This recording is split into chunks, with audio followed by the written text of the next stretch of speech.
All right, we've got a good group here. So we've got a lot of things to cover today. So we'll go ahead and kick it off and be mindful of your time. Thank you for joining us this afternoon. I really appreciate it. And I look forward to spending an hour talking a little bit about journaling and what it has done for me personally and others, and maybe do a few exercises to just kind of kick it off and get us started so we can all try it out. So if you don't have a pen and a piece of paper, grab that and get it close by. Doesn't have to be fancy paper, doesn't have to be in a notebook, just something that you can capture some thoughts on. Perfect. I see people holding up paper and pens. That's great. I'm very old-fashioned. Fantastic. All right. Well, I am Ann Camden. I was served by the Inheritance of Hope family in 2018. My daughters were 15 at the time. They'll be 18 next week, which is hard to imagine. But the Inheritance of Hope trip to New York was a great time for us and just something really magical and some of our favorite family memories. I have been living with metastatic breast cancer since 2016 and was originally diagnosed in 2009. So most of my adult life, I've been fighting cancer. So that kind of gives all sorts of fodder for good journaling right there in itself. Until 2020, I had been a partner in a communications agency, which means that I've always loved to write. But the beautiful thing about journaling is you don't have to love to write because it is totally personal just for you. You don't have to share it with anyone. And we'll talk about some tips and tricks for that later on in our session today. If you have any questions or comments, the little chat bar should be at the bottom of your screen. Feel free to plop it in there and we will try and answer that and get to that. So we can kind of funnel through everything. So let's just start. If you don't mind, Abigail, will you put up the slides?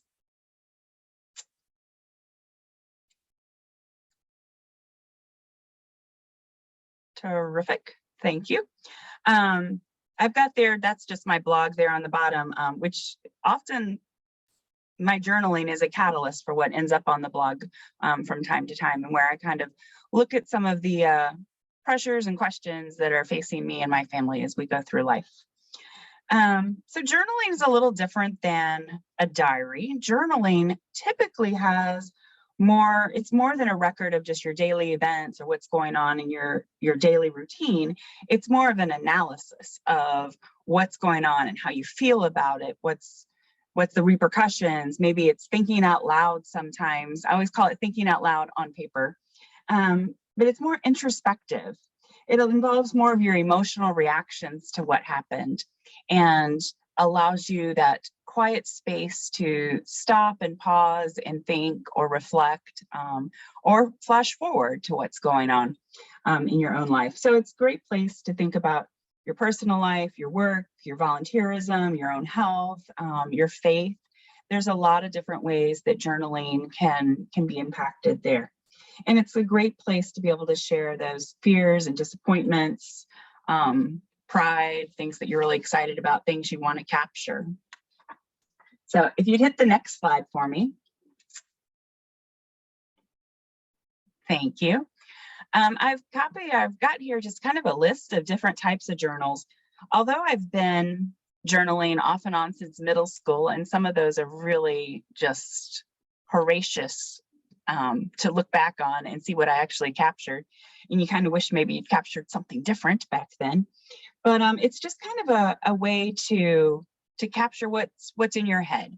So there's a lot of different ways that you can look at journaling. One of the ways that I started as an adult journaling was somebody gave us a blank book when my husband and I were going to Europe on a vacation. And every other night we wrote down what we'd seen, where we'd eaten, what we'd eaten, how we felt in countries where we didn't speak the language and we were so far from home.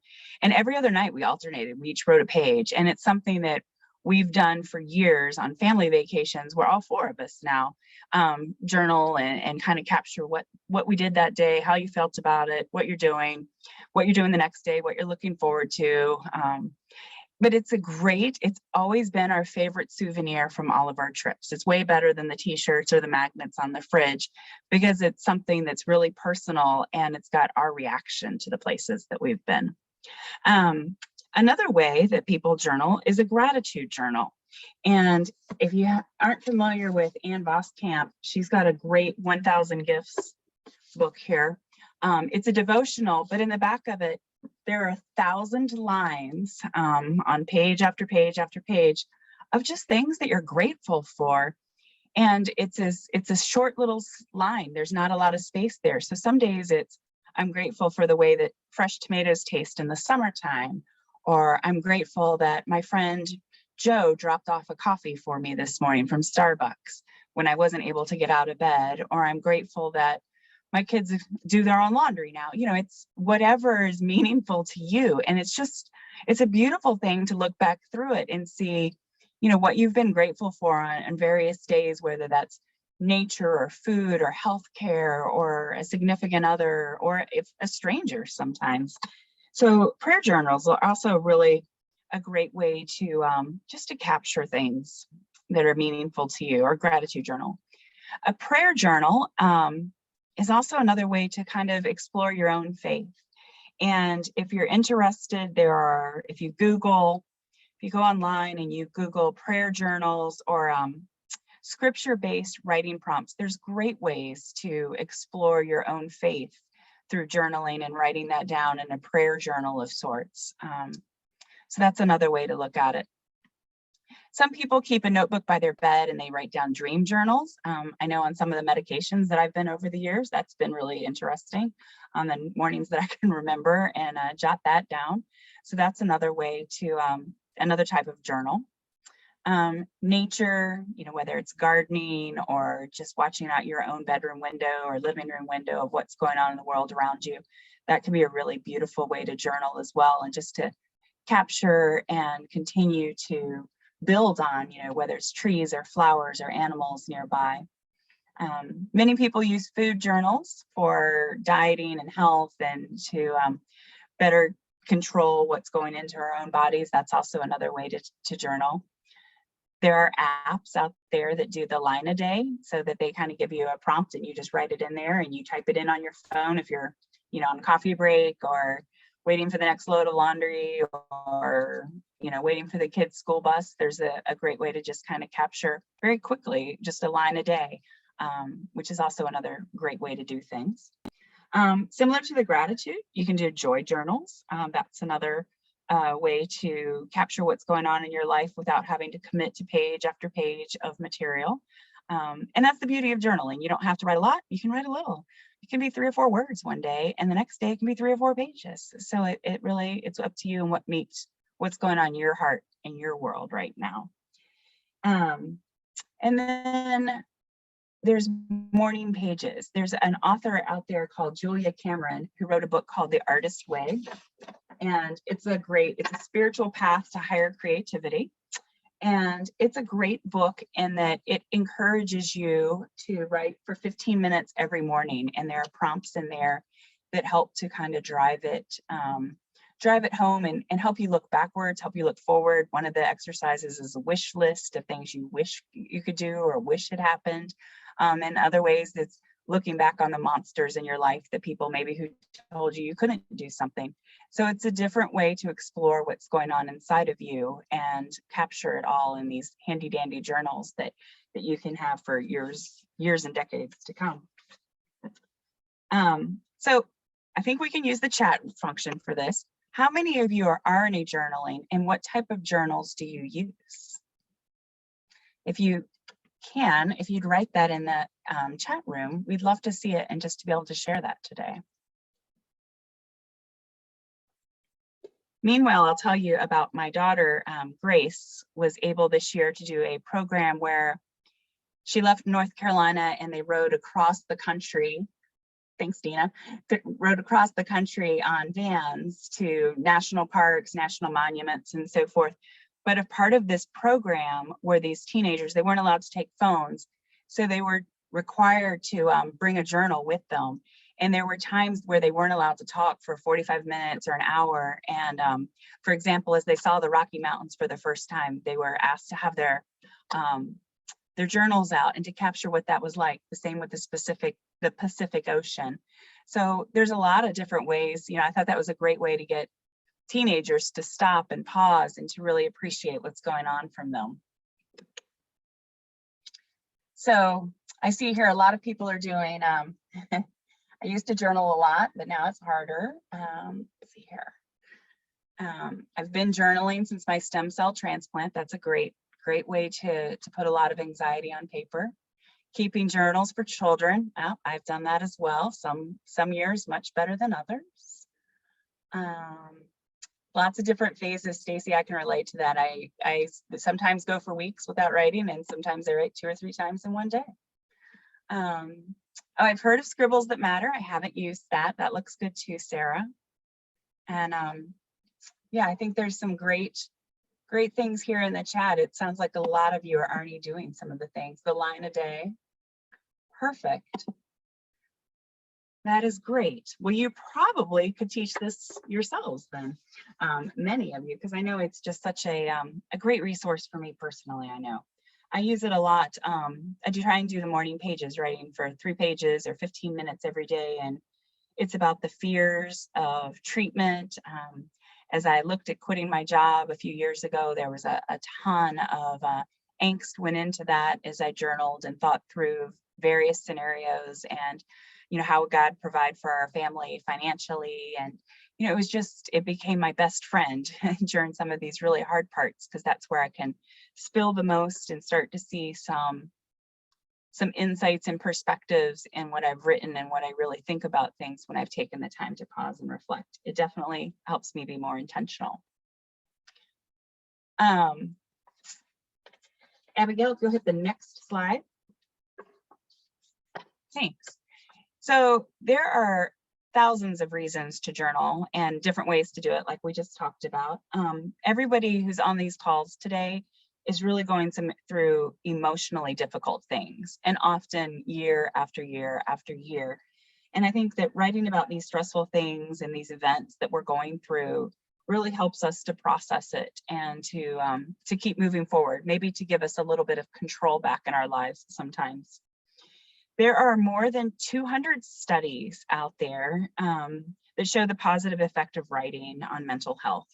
And they're still trying to figure out the whys and the hows, but there's a lot of theories on writing about what hurts and what hurts us the most, and how that can improve our own mental health, reduce some of that psychological distress, pain, fatigue, the things that really start to bother us and wear on our bodies.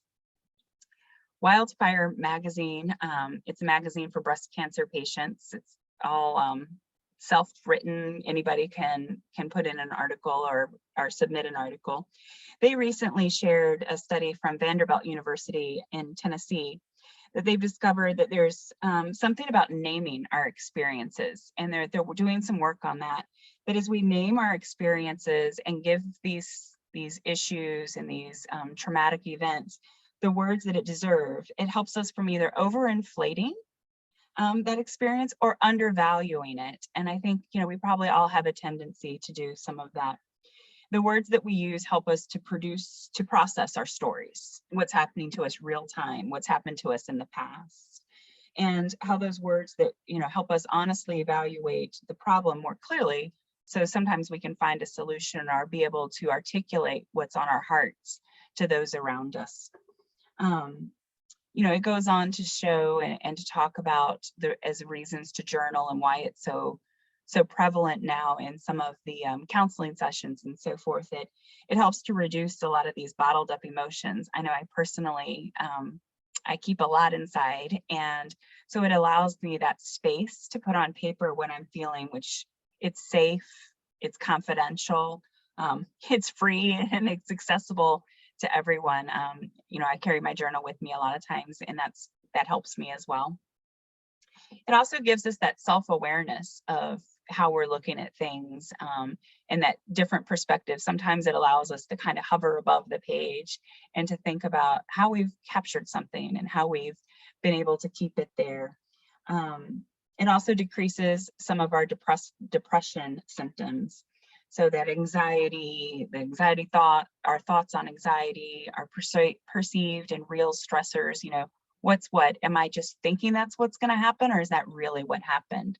So it allows us to give us the space for that. The other thing that journaling does is it gives us a little bit more self-confidence, which helps to boost our moods, helps us to understand what our beliefs, our fears, our values are as we write them down. And maybe as you look back over some of your pages, for those of you that are already journaling, you start to see some trends. There are certain people that are triggers in my life. When I write about them, I swear the pen goes through the paper. I can almost feel it because they're triggers. I've had, interactions with them that maybe weren't terribly positive, and I'm going to need to see them again or need to deal with them. So there's ways too that journaling helps us to be a little bit more confident in those interactions, to think through things ahead of time if that's what we're writing about. So there are three types of writing that tend to come out the most in our journaling. Either expressive, where we're reacting and processing to difficult topics like cancer or terminal illnesses, grief, fear. Like I mentioned earlier, as I was thinking about, and I'd been our primary breadwinner in our house for over 20 years, when I was thinking about leaving my job and what that was going to be for months on end, I journaled about it. I wrote about interactions at work. I wrote about things at home. I wrote about fears that, we wouldn't be able to afford some of the things that we've always taken for granted. And I think that, as things went on and I felt God's presence there too, of, hey, it's going to be okay. You don't need to have that kind of car. You don't need this, and you'll be able to figure it out through insurance this way. And I felt like that journaling really helped me to figure out when the time was right to pull the trigger on that. As I thought about my own oncologist and the team there, I've written breakup letters, if you will, to my oncologist as I looked for and sought out second opinions over the last 2 years. I've had the same oncologist for 12 years and probably both took each other for granted a little bit. And while ultimately, through journaling and writing about what I was looking for in a new oncologist, it helped me to see that I actually loved my oncologist, but I needed the confidence in second opinions just to validate some of that. So it kind of helped me to see what's working in my life and maybe what's not working. And so I think that expressive writing is really important. There's also reflective, looking backwards. And, that's a space that a lot of therapists touch on, what in our childhood or in our children's childhoods and the different decisions that we've made, reflecting backwards. And that's another way to look at journaling. It doesn't always need to be current. I recently wrote for several weeks about a tornado that impacted our family, and it was just heavy on my heart. And, through journaling was able to rethink maybe what some of my perceptions of the aftermath of that tornado were. And it changed my relationships a little bit with my brother and my sister, and how we saw each other as adults now and not as children anymore. So I think, reflecting backwards, there's a lot of value in that as well. And then the third way of journaling and writing and so forth is creative. And that's sometimes kind of fun. And sometimes I think as adults, we're quick to say, oh, I'm not that creative type of person. I'm not that person. But, there's a lot of different ways to look at something creatively. If you're journaling about an experience, for example, look at it, write it from a different perspective, write it from the example that comes to mind for me is we went horseback riding a few years ago on a vacation. And instead of writing about going horseback riding, I wrote it from the horse's perspective and how each horse seemed to be matched with the rider on it, my daughters and my husband. And, it's one of the few journal entries that I've shared with my family, but it's been something that's really resonated, and we still laugh about it, the horse's voice instead of my own. So it's a little bit a different perspective. I also think journaling helps us to keep our memories sharp.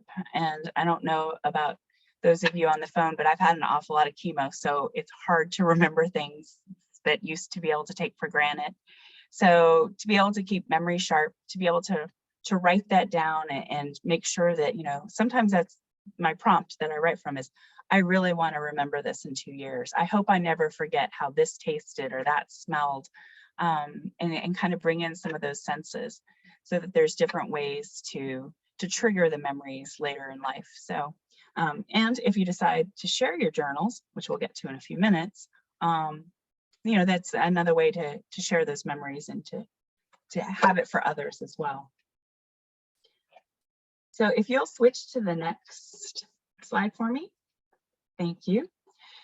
So what I'd like for us to do now is it's your turn. I asked you to bring a pen and a piece of paper. The more that you write by hand, it engages different parts of the brain, which helps you to, it's a little bit more emotional than typing it all out. And I know, there's people that love to type it all out, and that's great too. But if you can, just get a piece of paper and an ink pen. And I have 3 prompts here on the screen that I'd love for you to just take this 5 minutes and write for 5 minutes about what brings you joy, or what I wish people knew about my day, or 10 things that you might be grateful for. Pen never leaves the paper. You just write. You don't worry about grammar. You don't worry about your sentence structure. You don't worry about spelling. If it's loopy, if it's lopsided, if you can't quite read it and it looks like chicken scratch, that's just fine. It's just for you. So I will buzz us at about 4 minutes just to kind of help you to start to concisely wrap things up just a little bit. But for the next 5 minutes, if you just take a minute and go ahead and answer one of these prompts, that would be great.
We have about 1 more minute left in this prompt. So maybe start to think about wrapping it up.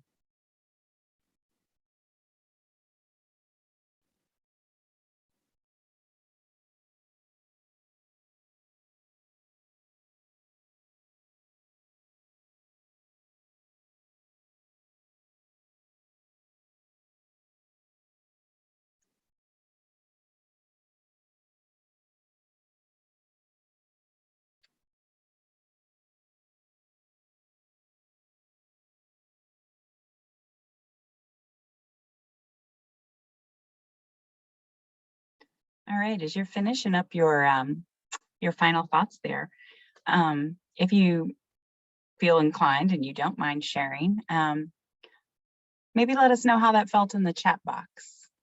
Was it a little awkward at first? Did it feel pretty good? Oh, sorry, Andrea. Looks like she has a tornado area going on. Tornado warning in her area, speaking of tornadoes. Good luck. But let us know what you thought and how you felt about the writing as it lingered on. Did you feel like there was, maybe you went a little more deeper? 5 minutes does go very quickly. Whoops, there goes my timer. 5 minutes can go very quickly. Yeah, it can be hard. Sometimes I think that I'm going one direction and I suddenly go somewhere else. Well, Rebecca, we're grateful that you're here. So we'll put that as one of ours. Yeah, sometimes it is hard to get everything on the paper fast enough. Sometimes I feel like I just scribble and scribble and scribble, trying to get it down really quick.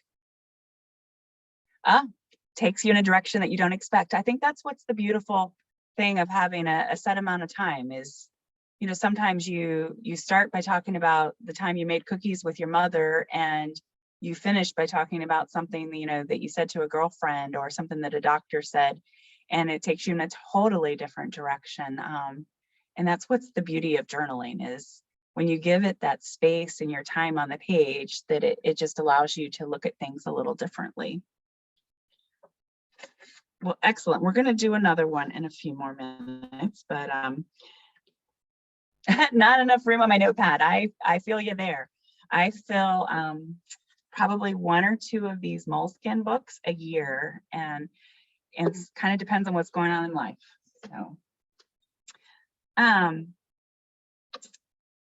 So the other thing, I love the smile to my heart. Jump into writing so easily. Things that maybe you didn't know were on your mind. That's always beautiful too. Well, excellent. I am loving these.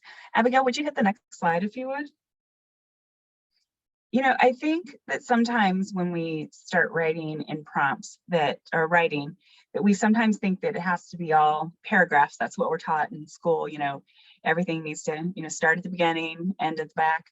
And one of the beauties of journaling, one of the things I love about Anne Voskamp is that it's a short line. There's not a lot of space.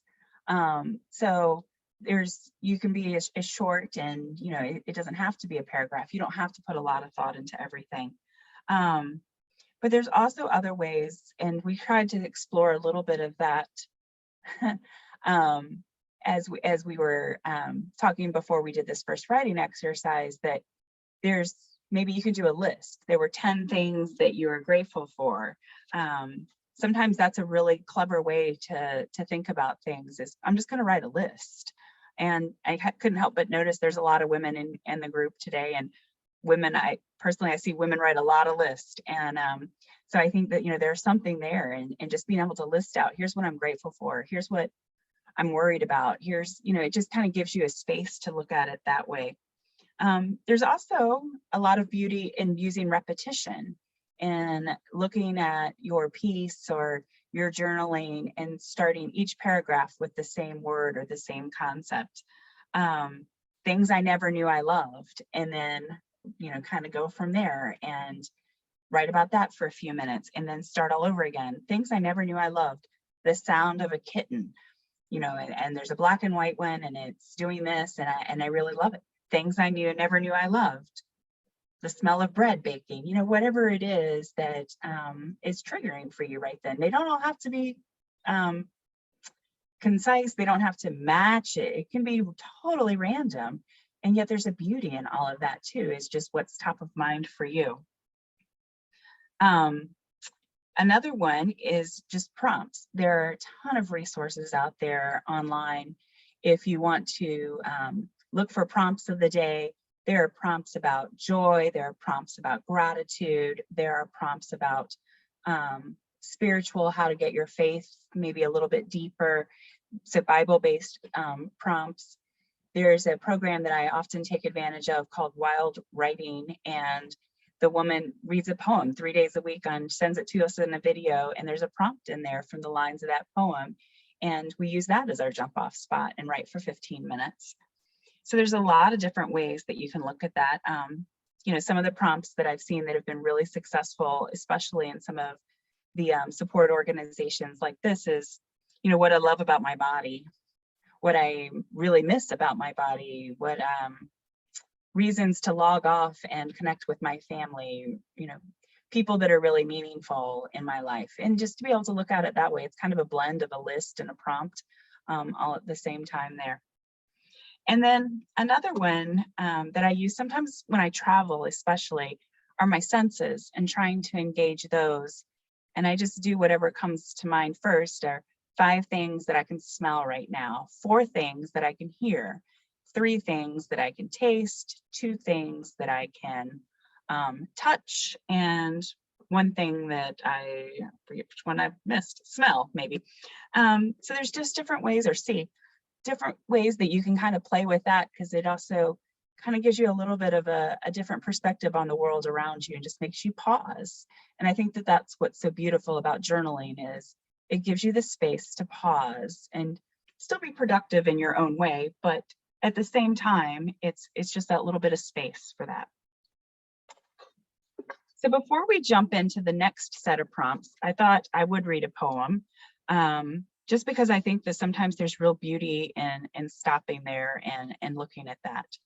So this is a poem that I found online from the Cancer Poetry Project by Judy Rahm, and I couldn't find a title for it, but Judy writes, "At a breast cancer rally, she rises above 16 positive lymph nodes to tell the world that cancer is a wake-up call that resonates to the cell level. It's a lesson taught by trembling hands that squeeze from today a second cup of coffee on a sunny deck with someone you love. It is a slap that sends you flying from Michigan to Cozumel, because cancer teaches that snorkeling coral reefs pays greater dividends than a savings account. And mowing summer grass can be postponed for bike rides past wildflowers and country streams. And vacuuming the carpet and washing the windows are low priority items when a friend drops by to visit. Cancer is not a gift, but a lesson, full of loving now and living presently." So if you go ahead and hit the next slide for me, please. In this next set of prompts, we're going to take a little bit longer. We're going to do 10 minutes, probably 7 to 10 minutes, see how we're doing on time here. And there are several different types of prompts here listed. The how has your illness or family member's illness changed you? That's reflective. Look back. How were you different? Maybe before you heard those words, I have cancer or ALS or another trigger. What does that mean for you? Or you might want the list. Several of you said you're a list type of people. 20 things I really don't want to talk about. Is there something there that you'll find as you write, oh, there's some other things I don't want to talk about. Sometimes there's you get a little bit of a different emotion when you think about a song or you hear a poem. When I hear the song Amazing Grace, I think about blank, blank, blank. Write about that for about 10 minutes. And then there's another repetition one here. You can't have it all, but you can blank, blank, blank. But you can do this, or you can fix that, or you can have this. fill it in with what something that might mean to you. And once you answer it once, start it all over again and see what you think the second time you answered, or the third time, or the fifth time. And you can do the same thing with the word before. I think there's so much power in the word before. So think about that word. And again, repetition. Before blank, before I had kids, before I met my husband, before my husband left me, before I graduated college. There's a whole smattering of ways that you can look at that and think of things differently as you write. Again, I'll flag us at about 5 minutes, and then again, a few more minutes right before the end. There's no rules. It's just whatever's come to your mind. Your pen never leaves the paper. You write hurriedly, you write slowly, you draw a little flower beside something. What's meaningful and purposeful for you? So I will get us back in just a few more minutes. So I will turn you over to your writing. Pick up your pen, your paper. Hopefully you got a fresh sheet. And I'll see you back here in a minute or two.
About 3 more minutes.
About 1 more minute, start wrapping up.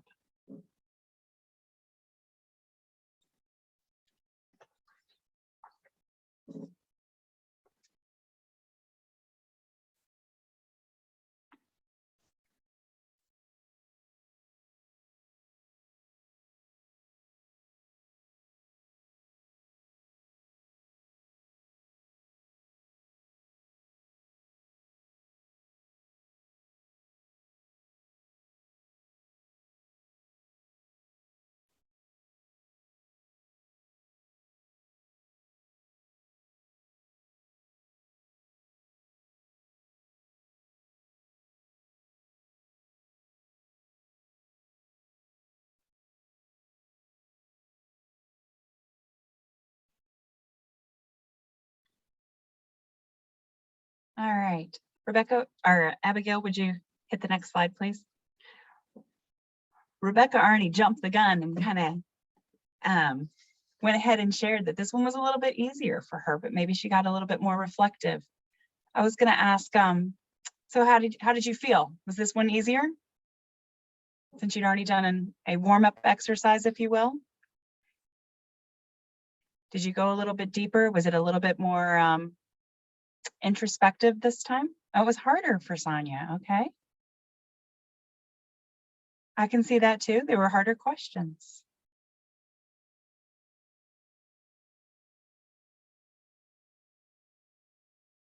Much deeper, more reflective.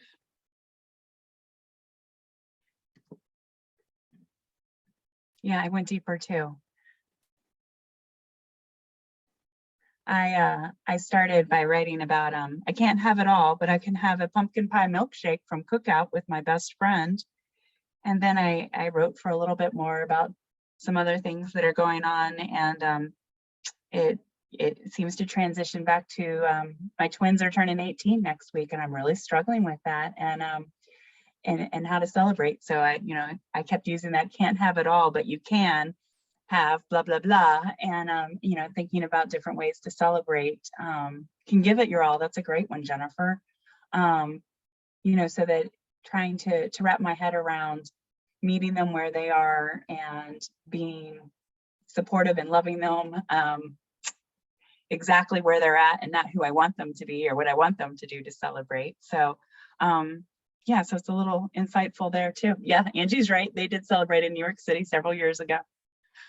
So a little bit harder. I think that's what's great about journaling is sometimes they can be much harder than they were just minutes ago or Other times it's much easier. So I think that that's where the page meets us where we're at. The example here that we have the image of is, sometimes it's a great place to sketch or to draw. I'm not an artist at all, but sometimes I do find myself kind of sketching something out as I'm thinking and looking at what that might be like, so that maybe I remember it a little bit differently. Sometimes there's some artwork or poetry or lyrics to a song. Sometimes I quote songs in some of my journal entries, and what that might look like. And one of our Hope at Home sessions that we had for the metastatic group several months ago now, I think it is, we talked about, what do you do with your journals? While they can be a great legacy, not everybody wants to share them. And so we talked about different ways that maybe you can think about that as part of your legacy and where you're at and who you want to inherit them. And there's no right or wrong answer. And for several, somebody else on here mentioned that they journal for their children. So maybe each child has their own book or journal, that'll be a gift to them when they're older or have their own kids. That's a great way to leave a legacy and to pass that on. I have a deal with a girlfriend. I'm like, I need you to read these maybe 2 years after I'm gone, to give some space there, and then pull out the stories that the girls need to hear when they need to hear it. And same with my husband. Maybe there's some things that I've probably put on paper that wisely didn't say out loud. Not all the time. Sometimes I still say them out loud. But, so there's some ways there that you can think about it. I often use the blog or the journal entries as a blog post catalyst. Here's something I want to talk about with other people, and think about it that way. I do have some that I'll be gifted, when I pass, that the kids will have, and that they'll be able to get. Somebody else mentioned that too, that, it's a journal of their stories and maybe some of the silly things they said when they were kids and what that might look like. And then earlier this summer during the Olympics, I was surprised one of the swimmers, and I can't remember who it was talking about how he journals, and when he finishes a book, he throws it all away. He doesn't want anybody to see it. And that's, there's probably times for that too. Most recently I heard, and I haven't tried this yet, but I probably will, is that somebody writes, when they have something that they maybe don't want other people to read, but they want to capture it in their own journal, is they write top to bottom, right to left, just like they normally would on the first page or the first time. And then they flip it and they write the other way across it. So they write right over top of the writing. And then they flip it a third time and they write it upside down, so that to the average person, it's just going to look like gobbledygook and you're not going to be able to really read it. But that was their way of pouring out their anger or resentment or fears, in a way that helped them, but doesn't damage their relationship with others if anybody were to read it. Yeah, Rebecca here's, I burn my negative thoughts. That's common too. It kind of depends on, what those are and how you want to go about it and what you want that legacy to be left like, knowing that eventually somebody is going to come across the books. Yeah, so I think we have just a few more minutes here. If you'd hit that last slide for me, Abigail. I hope that you got a few ideas here for journaling. If you have a question, by all means, put it in the chat. But, I think that the thing I wish I would have learned earlier in my life was to write messy. Just scribble it down. It doesn't have to be pretty. Nobody has to read it. It's my own way of expressing myself and capturing it. To be authentic, that, on the page, there are no lies. You put it down where you're at. You don't have to be politically correct. You don't have to say the right things, just to be authentic to who you are. And then it's a great resource to look back, look ahead, really think through maybe what you're looking forward to, what you missed, those types of things. That it's not every post or every entry has to be the same, that there's a great variety there.